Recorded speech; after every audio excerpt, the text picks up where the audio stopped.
કાશી કહેવાય 300 વર્ષે પાછું હોનને મંડાય કણ કણ માં શંકર એ કાશી કહેવાય 300 વર્ષે પાછું હોનને મંડાય હોળિયાના દર્શનથી ભવતું ખોદાય ભારતમાં જુઓ હવે ભગવો લહેરા હવે ભગવો લહેરા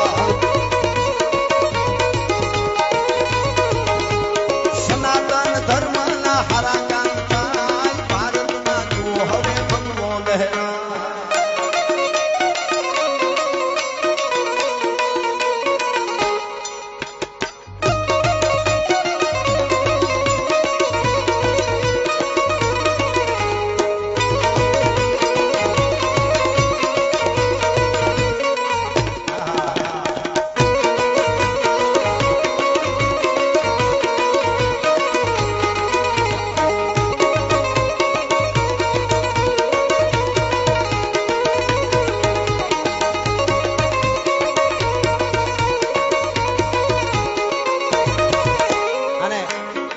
જગદંબા ખોડિયાર